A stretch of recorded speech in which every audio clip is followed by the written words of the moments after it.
Hello, everyone. Okay, so sorry, I've taken a little bit of a break when it comes to the Jing Dynasty podcast. I have just been swamped with work.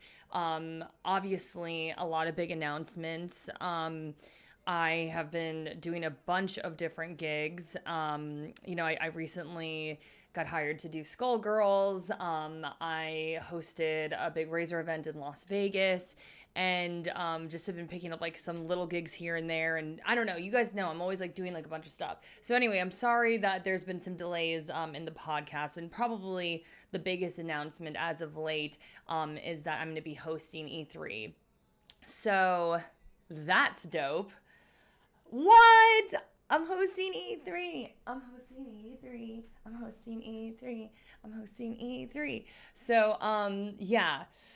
I don't even know where to really begin on that. It's been a really long journey for me. I don't know if many people know this, but I came out to Los Angeles roughly 3 years ago, and it was because of my brother. I was a TV news anchor for roughly 10 years, like really close to a decade. And I always loved video games and I loved anime and I loved comic books and all that stuff. But, as a TV news anchor, you don't talk about that stuff. Like, it's just not discussed. You know what I mean? And yeah, like it was a passion of mine always. But I studied journalism, and from a really young age, like I really thought I wanted to be a journalist. But then just like real talk, really, really hard profession, extremely hard profession. I was waking up at 4 in the morning. No, I was waking up at 3 in the morning to get into work at 4 in the morning for about a decade. And when I would get into work, I was like extremely in a highly anxious state, trying to get through all of these scripts to make sure that I would read them appropriately when I had to go on air. And then, yeah, I would rush right off the desk and usually have to do live reporting after that. There was two jobs where it was super stressful. I was an anchor and then I had to go and do live reporting. And then for one job, I had to like anchor for like 6 hours straight. Like it was not easy. And I have so much respect for people who are in the TV news business. It's an extremely stressful job. And you have to also be incredibly intelligent and you have to be on your toes and super fast. And nowadays they have you all doing everything. I mean, I know how to edit and work computers and work cameras and lighting and all this stuff because in TV news, like it's frankly dying. And they're firing people and trying to make these reporters and anchors do everything that once used to have a camera person and an editor and all this. So anyway, it was a rough 10 years to say the least. But I don't think I ever thought I could do anything else because I was like, well, I'm good at this and this is what I'm going to do for the rest of my life. And then my brother was like, you should move to LA and try to be a video game host. And I was like, what are you talking about? Like I was like, it's insane.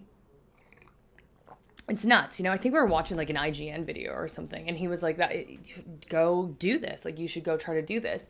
And I was like, "There's just no way. Like it's super competitive. It's just like not going to happen." And so I kind of just like always blew off the idea. And then my brother passed away, and I remember I was at work and I was about to head out to a live report like in a little bit, and I just thought, F it, I'm gonna go to IGN.com and apply for a hosting position and see like what happens, and nothing will probably happen. I had applied to them in the past when Ian like tried to convince me, and nothing ever came out of it. So I was like, okay, whatever. So then I applied, and it was crazy. Like I think there was like hundreds of applicants, and I ended up getting the position for the entertainment hosting job, and my whole life changed. I mean, I never imagined I could live in Los Angeles. Like people dream of living in the city of angels, right? And living near the beach and playing volleyball and like the sun's always shining. And like I never thought I could achieve that life. Like I was like, how would I be able to do that? Like I'd have to work in I'd have to literally be one of the best reporters or anchors of all time. And and like that's also a highly competitive field. And I was like, that's just not going to happen for me, you know? And then I ended up, yeah, getting that job, and it's all been a reality since then. And roughly a year ago, IGN, we like went our separate ways, and I decided to approach being a freelance host. And I knew that was going to be super hard. And I really didn't think it was going to work, to be honest. I was like, you know what? I mean, like, let's just see how long and let's like give it a shot, right? And so I think like pretty soon after I left IGN, I got a gig at Nerdist as a guest host for a week. I got a guest hosting job at KTLA on like their digital show. And like Funimation hired me to go to New York City Comic Con and like host some things for them. And a mobile game called Epic 7 asked me to host something for them. And I was like, whoa, you know what? Like, maybe I can do this, you know? And then the gig that really broke down all the doors was Rainbow Six Siege, USN. That had to be December of 2019. Yeah. And it changed my life. Like USN changed my life. I was like on this grand stage with like giant big screens and like fireworks going off and confetti and all this stuff. And I was like talking to these like esports players who are like insanely popular and huge. And obviously like the casters and all them, they were like really huge names too. And I was just like, is this real? Is this happening? This is wild. And I really wanted to make it a reality with Rainbow Six Siege. Like I really did. So, you know, I went to SI that February, and I worked with Siege GG, and I did the player interviews, and like they offered to pay for travel and food. You know what I mean? Like that wasn't a paid gig. And bless his heart, Spencer at Siege GG, he's like the head honcho there. He like threw me, like he was like, here, let me give you a little extra because you worked really hard. But it was like I wanted to prove to the Siege community that like I cared about them, and that like I really wanted to broadcast well for them, be a big broadcaster for them. And you know, that eventually transferred into me being, I was supposed to be stage host, and then some things happened and I was pivoted into the desk hosting role. And I absolutely loved it, but it was definitely a new role for me. And I tried my damnedest. Like I had so much fun doing it, and I like love the Siege community, and I had a lot of fun doing it. And but then I was kind of like, okay, like I have some anime events that I'm hosting. Like I think I did Crunchyroll Expo, and I did the Funimation, I think it was like Funimation Con, yeah, and I did Home Con. So I was like getting all these like little gigs, and the esports gigs, and I was like, you know what, like this is wild, this is happening. Like I'm hosting esports events and anime events, and they're just popping up, and I've been really, really blessed. But behind the scenes, being a freelance host is super stressful. I'm scared. I'm scared month to month. I'm like, are gigs going to come in? Is something going to fall in my head, or is nothing going to happen? You know, and there are definitely months where nothing is happening, right? And so I really try to, you know, create content for Patreon. I try streaming. And you know, I definitely have been very blessed. CSA picked me up, and they, like I said, like have gone several gigs for me already this year after, I started to work with them, I think like in late December. So, honestly, it has been an absolute godsend. And I'm so blessed, and I'm like, Ian, how in the is this happening? Like, are you seeing this? Like, my room is filled with LED lights, and I stream video games, and I'm hosting video game events from my room, and hopefully soon like we'll be back in an arena like talking to people on like a giant scale about like these events that mean so much to me, that are near and dear to my heart, you know? And it's been a wild ride. And I know I wouldn't be here if it wasn't for Ian. And I know that I have really, really tough months. I have months where I'm really afraid, and I can hear his voice and he's like, I'm so proud of you. Like, look at how far you've come. And so I always tell people, like, I don't know how long this wild ride is going to last, but it's been working for 3 years now, and freelance hosting for like a year during COVID. Let me tell you, when COVID struck, I was scared. I was so scared. I was scared. I feel like I've said I'm scared a lot in this podcast anyway. But yeah, I was afraid because, you know, I hosted events and the world was closing down, and I was like, okay, like what's going to happen? But was super fortunate, and a lot of the events became virtual events. And yeah, so I don't know, Ian. I don't know how I've been making it work, but I know I wouldn't be here if it wasn't for you. So, yeah, now E3.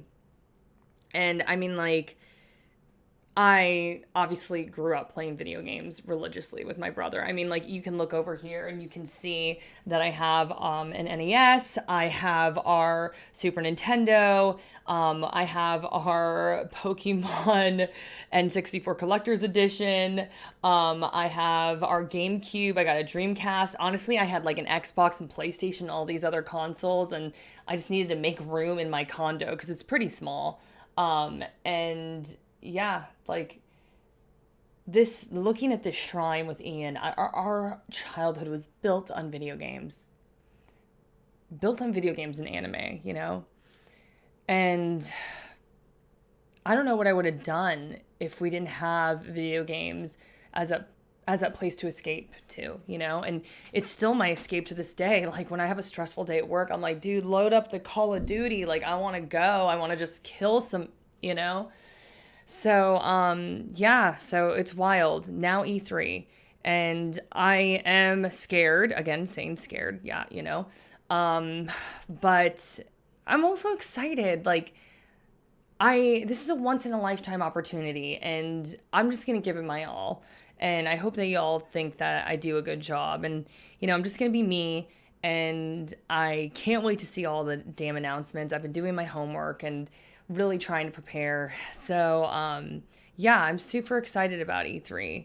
And I really can't say too much about it because, you know, we got to keep things top secret. But I'm thrilled. I mean, Greg Miller, Golden Boy. I did not think for a second I would have been a host for E3. Like, it literally did not cross my mind at all. It did not cross my mind for 1 second. I did not think it wasn't plausible. It wasn't even on the radar.